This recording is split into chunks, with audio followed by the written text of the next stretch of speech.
Excellent.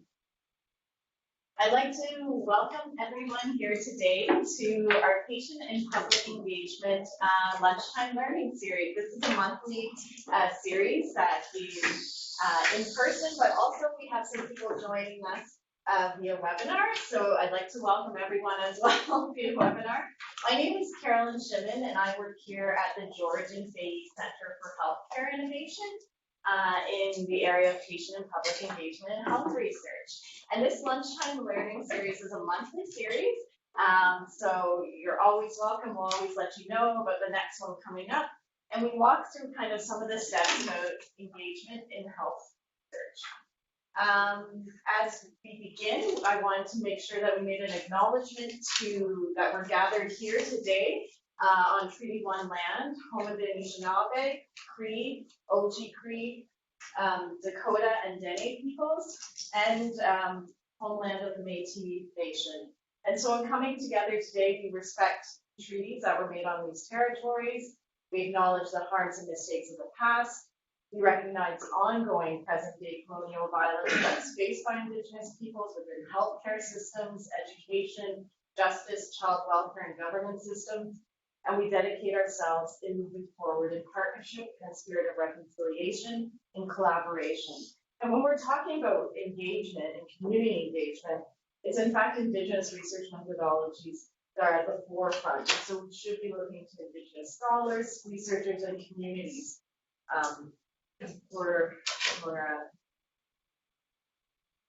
today, just to give you a little bit of an overview about what we're going to be talking about. For those who have never joined before, we're just going to do a brief intro to what is patient-oriented research and patient engagement. We're going to talk a little bit about levels of engagement. Then we're going to go into doing an internal and external assessment before we begin to engage in order to build an authentic and a meaningful engagement strategy. And then we're going to actually introduce some brand new online tools that we have here, which is super exciting. And I'll guide you through how to use them and what to expect. So, spoiler alert, I have to do a disclosure. I am employed by the George and Fahey Center for Healthcare Innovation as a public and patient engagement lead. So, when I talk about patient-oriented research, I actually look to the George and Fahey Center for Healthcare Innovation as part of a national initiative called the Strategy for Patient-Oriented Research. The acronym is SCORE.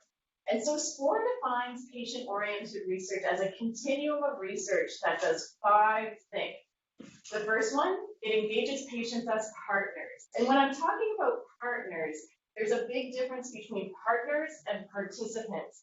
When we're talking about engaging people with lived experience as partners, we're talking about actually engaging people in research decision-making. So shared decision-making around the research process. So identifying priorities, defining and clarifying the research question, making sure that the methodologies and the design of the research study is actually appropriate and sensitive to the real-world context of people living with health issues.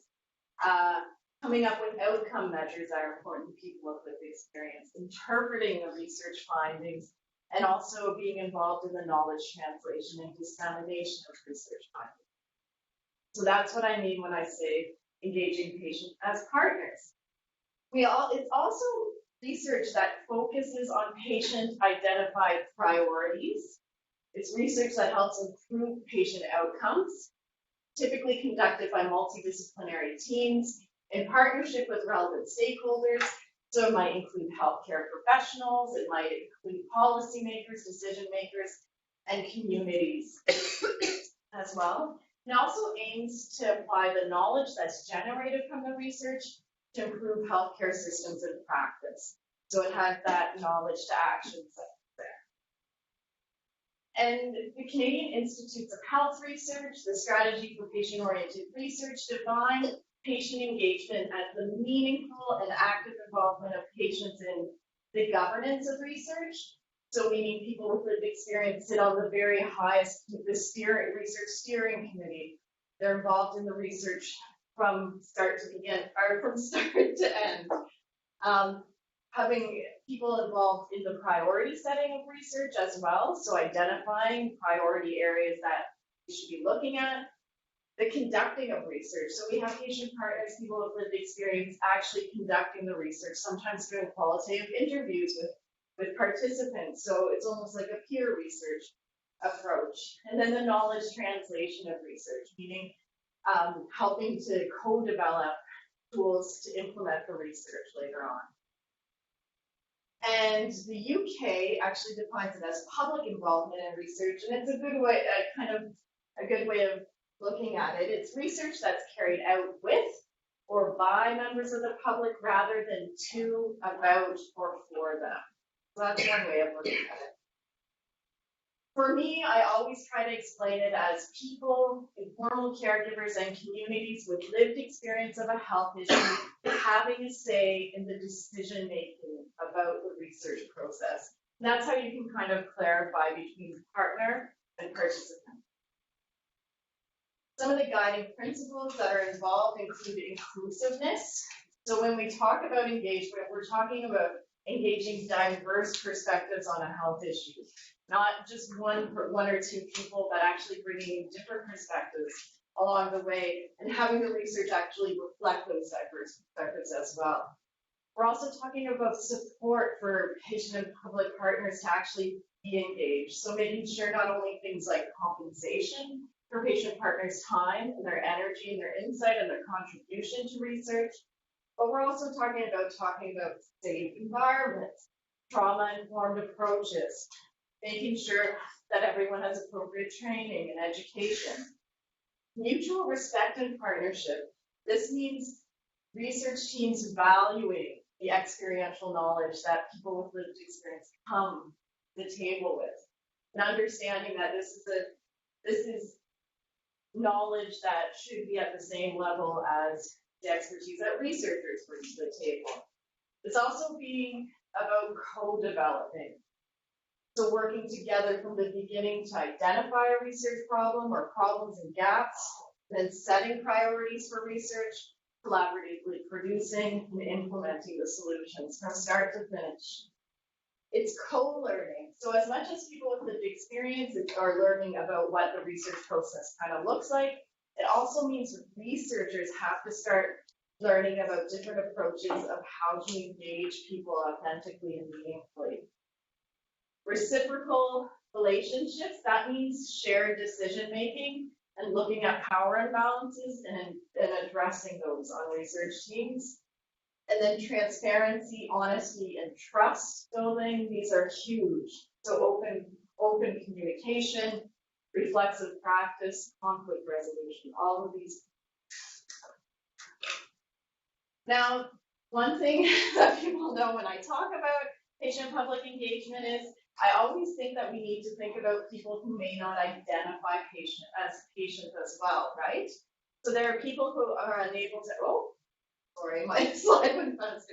So there's people who are unable to access the healthcare system because of geography or systemic barriers. So we need to think about racism, colonialism, sexism, transphobia, homophobia, ableism, saneism, all of these aspects that people may confront when they go into the healthcare system and they create a barrier to access. Also, people living with mental health or substance use issues, where taking up that label of patient may be also associated with stigma.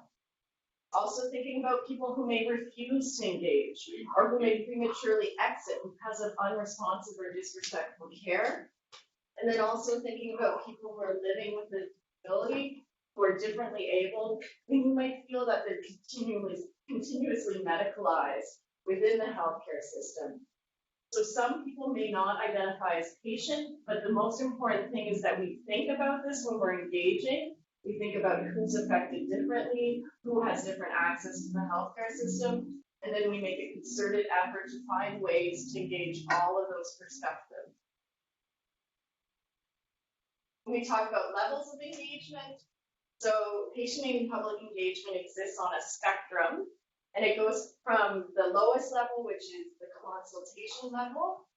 So it's considered the lowest level because it's really researchers obtaining feedback and input around a research decision. So, for example, if you wanted to understand more around people with lived experience, what outcome measures are important to them, you could do an advisory group or a consultation or focus group and just get feedback and input on the research decision.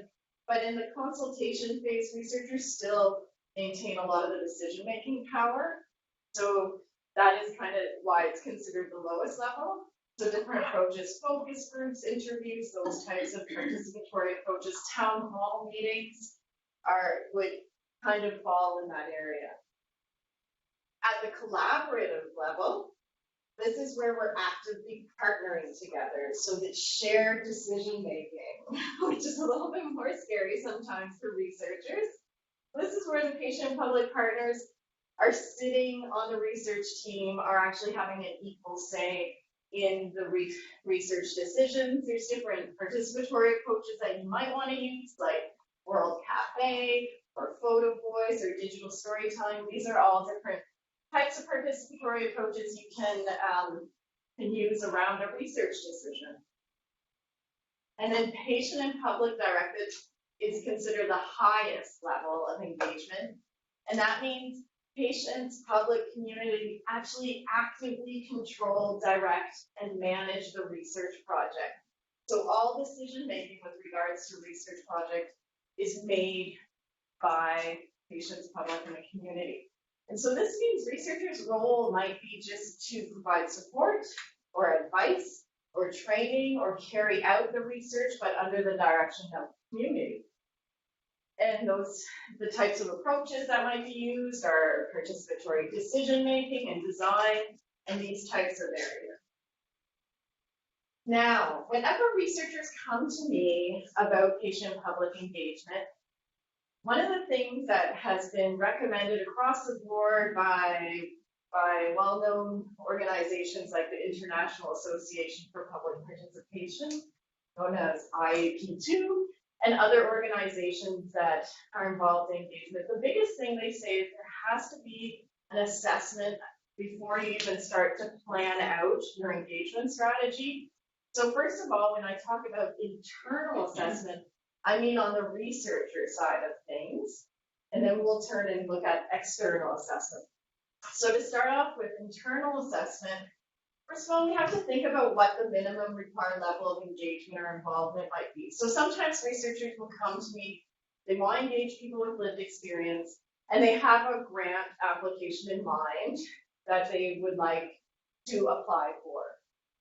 It's good to take a look at, so if it's a grant application for the Canadian Institutes of Health Research Strategy for Patient-Oriented Research, so CIHR SCORE grant, the expectation is that you're engaging people with lived experience at the collaborate level.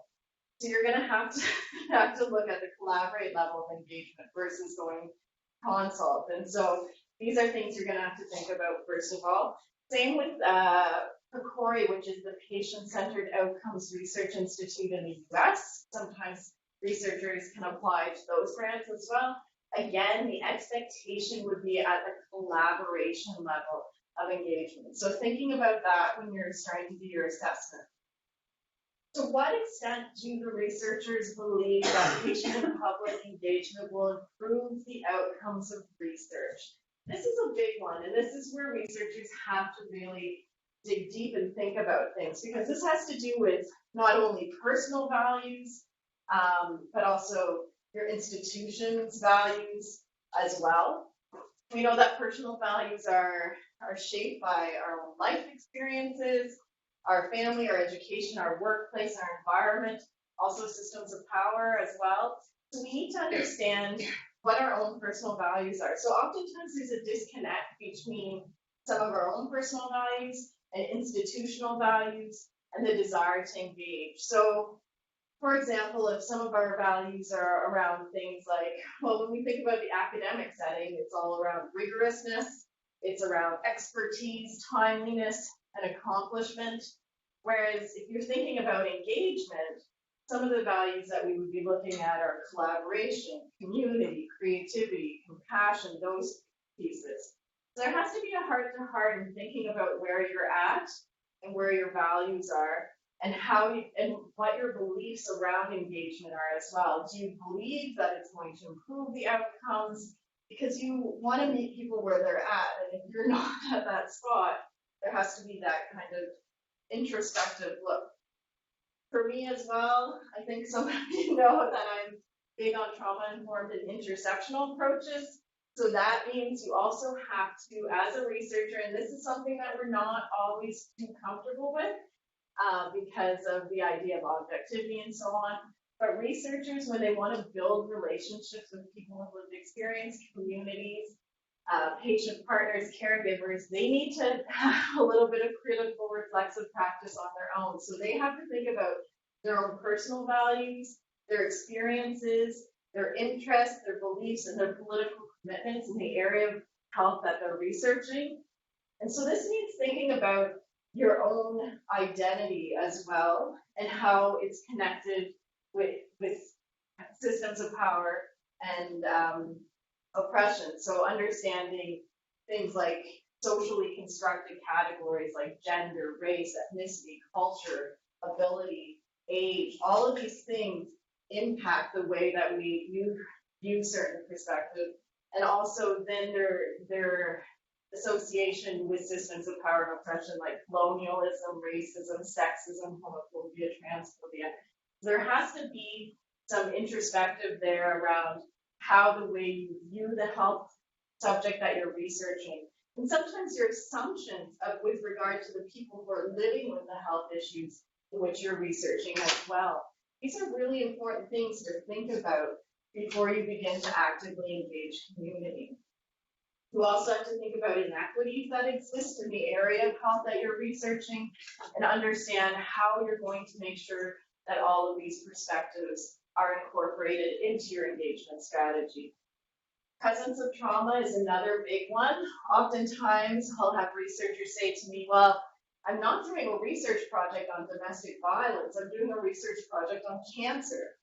Well, we know now from studies that there was a recent one where survivors of childhood cancer have experiences of PTSD, so post-traumatic stress disorder. So understanding that people's experience with the healthcare system may be very traumatic, and understanding the importance of having a trauma-informed lens on that as well. For your internal assessment also, remember when we were thinking about the levels of engagement, thinking about what is the actual potential for patients and members of the public to influence decision-making within the research project. So this comes down to, if you have identified in your research project that you want to engage people with lived experience around outcome measures and around the design of your research study, you're going to have to be open to them totally disagreeing with what you think is important outcome measures and making compromises. So understanding that you're going to have some flexibility, some adaptability around there. So what's the likelihood that the research team is going to fully consider the input? This is important to have this conversation before you even start to design your strategy. Because if the research team feels like they're kind of, we want to engage, but I don't really want to change the outcome measures or the design, then you're going to have to maybe go to the consult level. And even then, you're going to have to be open and honest and transparent with people about where you're coming from, because maybe people won't want to engage if they know that there's no real flexibility around the research question. Also, time and commitment. Think about the time. It takes time to build relationships, partnerships with people with lived experience. It means going for coffee. It means having conversations. It means doing things differently than what sometimes the research process is like. When you think about it, even when you engage another researcher on your research team, it takes time to get used to build a relationship with even another researcher. So the expectation that you'll just automatically engage people with lived experience and it won't take that time up front to build that relationship, we really need to think about trust. And also demonstrating and building trust, demonstrating that you value the experiential knowledge that people are coming to the table with as well. What resources are likely, and we have a cool tool that we're going to introduce at the end, but what resources are likely to be available to support patient and public involvement? So this not only means compensation for people with lived experience for their contribution, their insight and their expertise, as well as addressing barriers that people with lived experience might encounter in wanting to engage. So things like caregiving, respite, food, transportation, assistive devices, compensation for care attendance time, making sure that you have an accessible space to meet. All of these things are important. And you should consider, do we have resources, do we have budget to actually be able to engage meaningfully as well? Now, external assessment. This actually means before you even develop your engagement strategy, you should be talking to people with lived experience and getting their perspective as well around how they want to. So this means considering people's previous history of engagement. We know that certain populations, we know that people with certain lived experiences may have had past negative experiences with researchers, with decision makers, with healthcare professionals, with the healthcare system, with policymakers, with politicians. So we need to understand what the previous history of engagement was for people with lived experience. This is why if you want to engage First Nations communities, you have to use the OCAP principles: ownership, control, accountability, and possession. So that's important. We know the history that some people have not been engaged appropriately or authentically, and we need to address those things when we're developing our engagement strategy as we move forward. Again, also, when you're talking to people with lived experience, understanding what inequities exist in relation to the health issue that we're going to research. So who's affected differently, who has different access to services. So if you're looking at, say, for example, dialysis services here, you're not going to just engage people who have pretty good access to services. You're going to talk to people also who live in rural and remote communities who have to take a Greyhound bus for 10 hours to get served fixed dialysis. We want all of these perspectives. What are the values and expectations of people, families, and communities living with the health issue? So when you talk to people, getting a better understanding of what their values are, what their expectations would be if they were to be engaged in a health research project. And a lot of times when we talk to people with lived experience, things around respect, understanding, communications, accountability, flexibility, and transparency are big ones that come up. And they're sometimes a little bit outside of what we're typically taught in research settings. So we want to think about that. We want to understand where people are coming and what kind of things they want to see. Also, what's important. So talking to people with lived experience about what's important to them.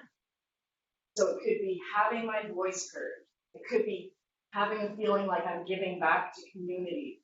It could be helping people living with the health issue, improving the quality of life of not only myself who's living with the health issue, but also others. Improving the quality of care and services, improving access to care and service, improving health outcomes for people living with the health issue.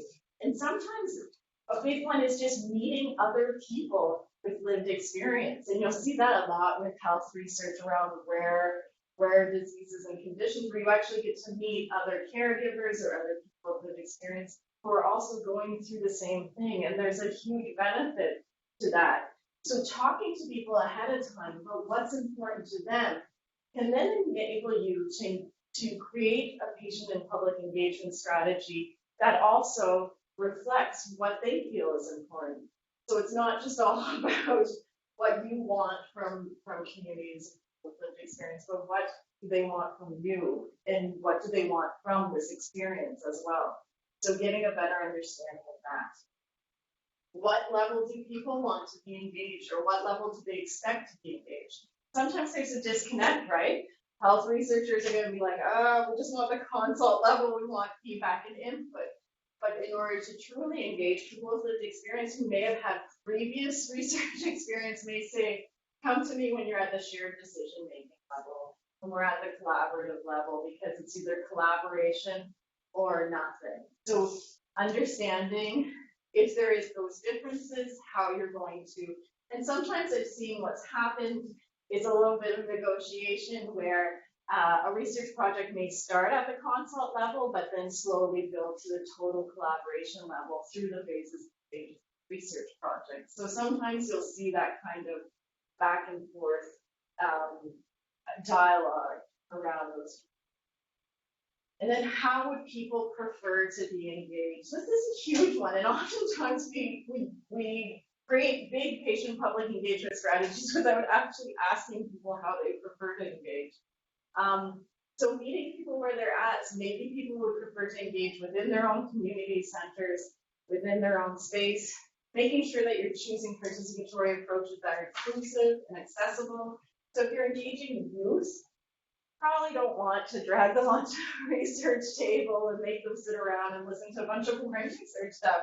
Maybe if you want to get their perspective around a research decision, it might be an arts-based activity. It might be some other type of participatory approach that engages them in a way that they want or would prefer to engage. And sometimes you'll have some people say they're only interested in being, just keep me in the loop about the project, and then other people will be like, I want to sit at the table. And so having multiple ways in which people can engage is really important. And then communication. A lot of times we've had stories from patient partners who are engaged and then they never know what happened to the project. So making sure there's always communication going, because we know research projects can oftentimes be a lengthy process, but making sure that you continue to connect, continue to build that relationship and be in communication with people who have contributed their time and energy to your project. Helpful tools and resources. So this is the part where I'm going to show you a few different tools. The first one is an older tool, but it still might be useful for those out there. So everybody, are you seeing this? I'll make sure everyone on the web can see. So this is the George and Sadie Center for Healthcare Innovations website. It is chimb.ca. And if you go over to research, tools, and education, and you go to patient engagement. So we're first going to show you just an older tool. This is an interactive online tool. And if you go down here, we actually process map the entire phases and stages of the research process. And if you're at the identifying and prioritizing stage, you can press on here, and then here's the different levels of engagement.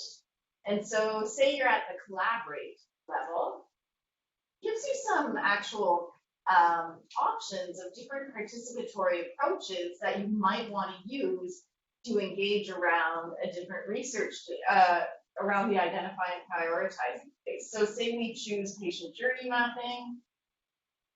We have a nice write-up about what patient journey mapping is, when you should consider the method, a few notes on things that you need to consider, and then we have additional resources that you can go to learn more about the participatory approach. So we often find people, this is a great way of just learning about different approaches that you might want to use, both for health researchers and community partners who may want to even suggest to a health researcher, I'd like to be engaged using this technique. So it's a neat little tool. Now if I go back on the same space, I'm going to back up, and this is a super exciting one. We have a new budgeting tool that I'm going to go to. And you can either get it in Word and Excel. We actually created an Excel one because we know when you're putting together, for researchers, when you're putting together a grant application, you oftentimes have to create a budget.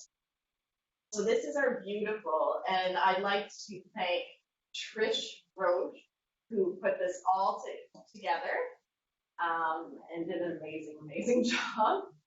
So as you can see, this is our budget builder.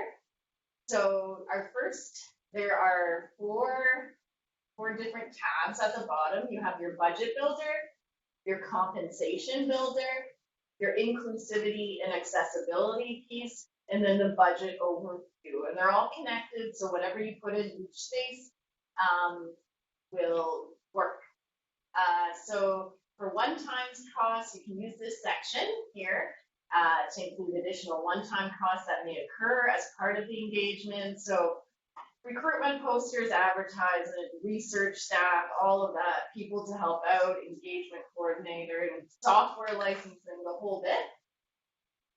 We also always say put a contingency fund together, so 10 to 20%. Why do we say this? Because when you're engaging people, there may be something that comes up that you have not thought about. So it's always good to build a little bit of a contingency in your budget. In the compensation side of things, we talk about 3 different ways. We talk about fixed service income. So this is where people may be receiving an hourly compensation for their involvement. We have some recommendations for that. I know Diabetes Action Canada and some of the SCORE networks in chronic disease have made a recommendation of at least a minimum of $25 per hour. So we are going to follow that as a recommendation. And then you just have to punch in how many partners will be receiving the compensation and what the hourly rate will be. Also, there's honoraria. So this is when you have like a one-time event, a workshop. You can also offer an honoraria then. Or there's also things like in-kind compensation. So think about things like conference fees if you want people with lived experience to come to a conference with you.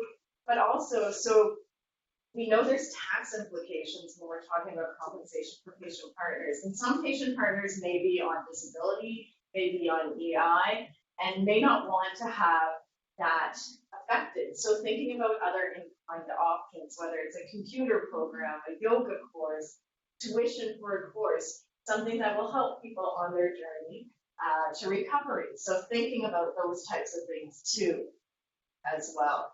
And this is around the in-kind piece, if it's going to a conference, thinking about flights and travel as well. The inclusivity and accessibility section goes into interpretation and translation costs. So for people where English is a second language, you want to think about interpreters and translation of materials. You also want to think about for people with hearing impairments and those types of things, sign language. All of those things you want to consider. Childcare and caregiving costs. So if people have children and that's and caregiving might be a barrier for their engagement, thinking about paying for caregiving, but also sometimes people are looking after older adults as well. So respite, so understanding if that might be something that needs to be considered. Costs for travel from rural and remote locations. So we have examples of potential fare, like cost, train, airplane, all of that place, accommodations for people with lived experience. Even if you're having a one-day event, you need to think about it.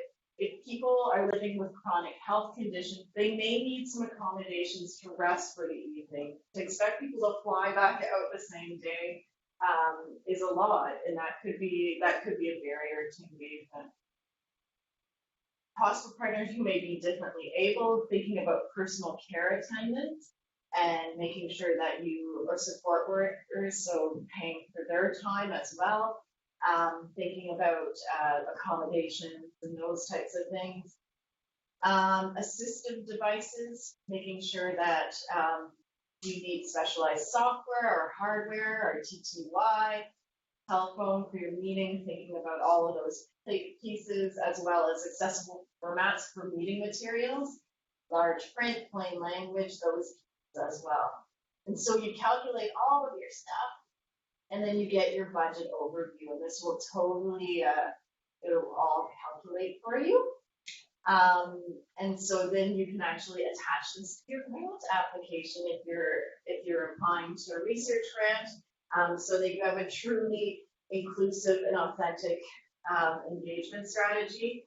And to remember also, when you're thinking about compensation for people with lived experience, it's good to have one-on-one conversations with each person and ask how they would prefer to be compensated for their time and energy, because each person may prefer to be paid in a certain way or compensated in a certain way.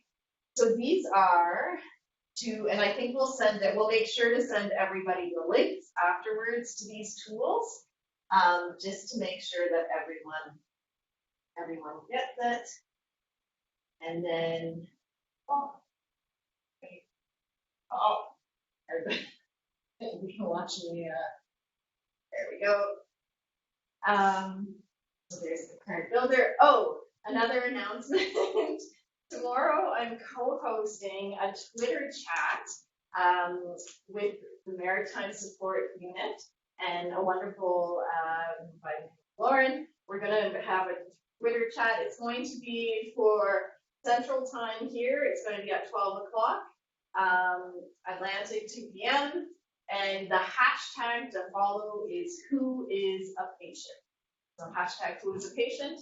There'll be questions, there'll be discussion. I encourage everyone to join in and into the conversation. That would be lovely. Our next Lunchtime Learning series is November 28th, 12 p.m. to 1 p.m. our time, and we're going to talk about recruitment, which is one of those ones that everybody always, researchers especially, want to talk about recruitment. How do I do it? So we're going to talk a little bit more about strategies around that. Any questions?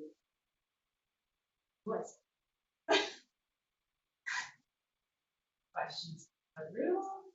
Oh, there's a question from my webinar. So, Caroline, I feel I have to get decision makers focused on the importance of, and so what's the best method, in our opinion, to measure the compensation of quality? Wow.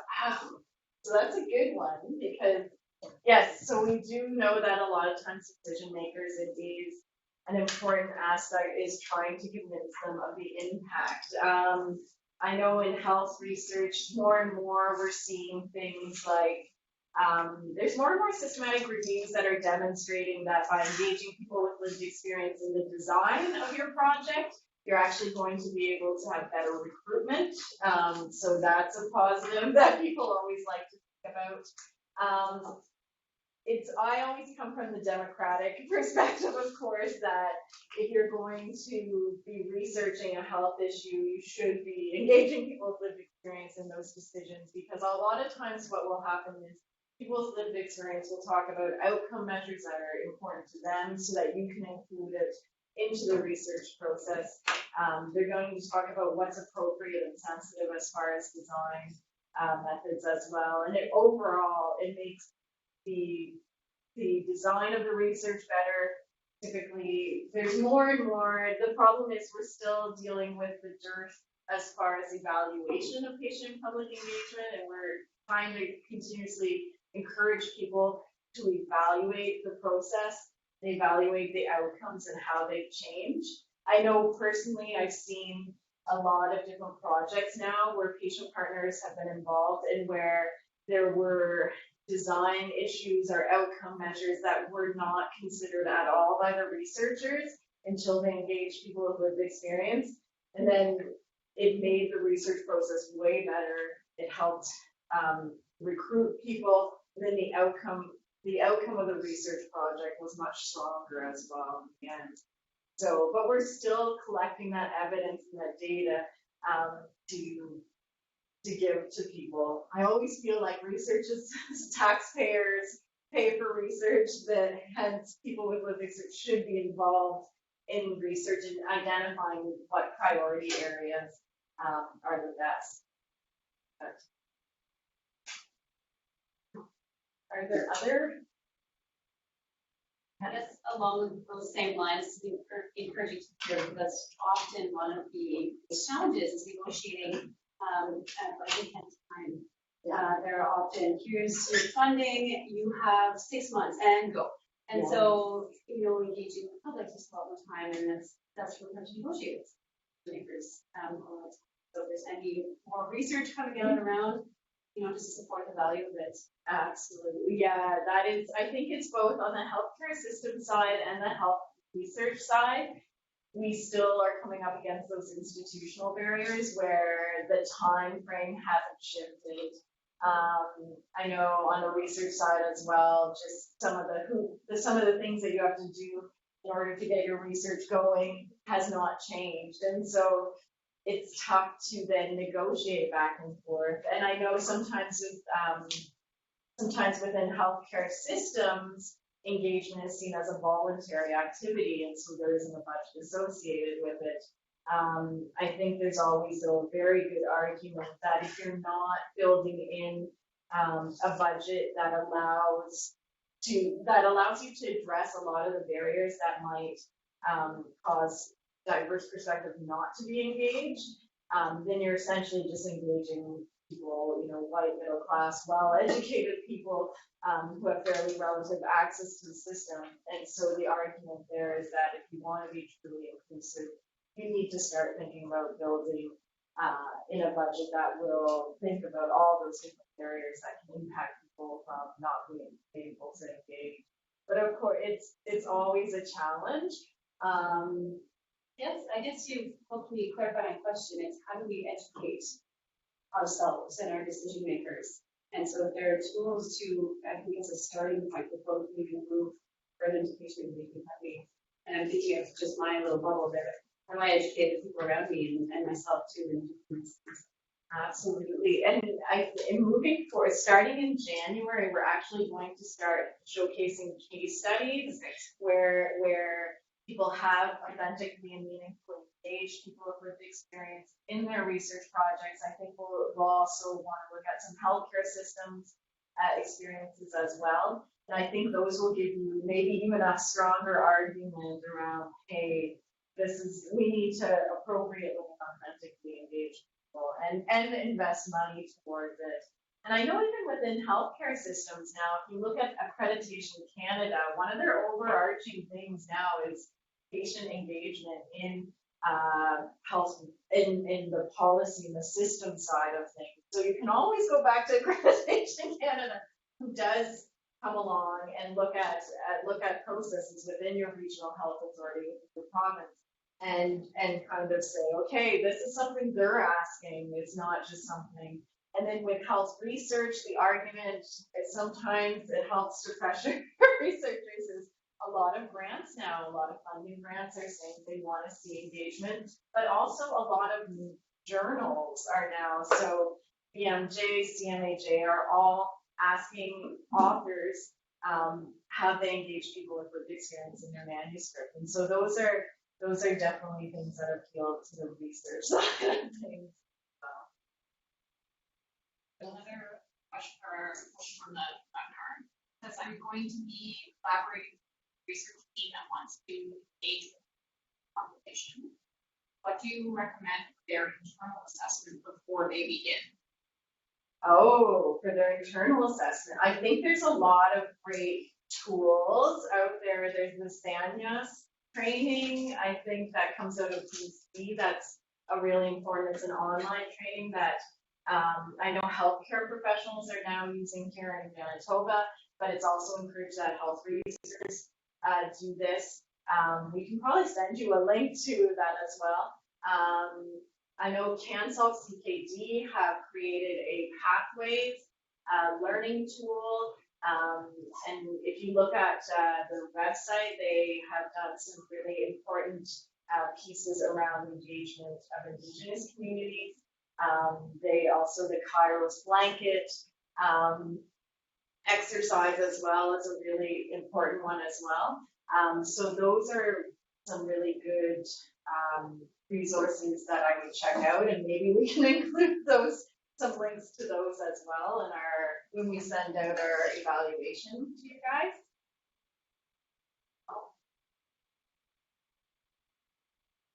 fair? Questions? Yes. I was just wondering, what is it possible for patients and biomedical research? In biomedical research. It's interesting, we actually have a speaker in January who's gonna come and talk a little bit more about that, because that's one where a lot of times people say, well, is it really appropriate for me to be engaging communities in this type of research, because it's very kind of focused, very specific.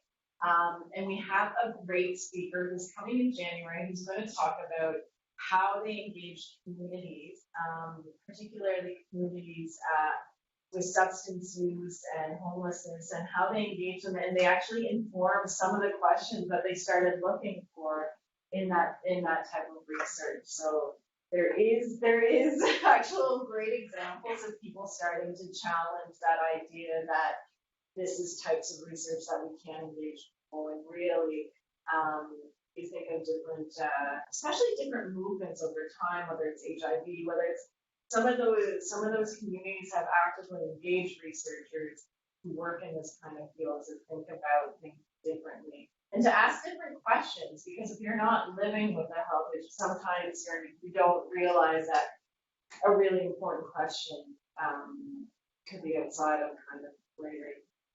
So, but we will have some case studies of that soon.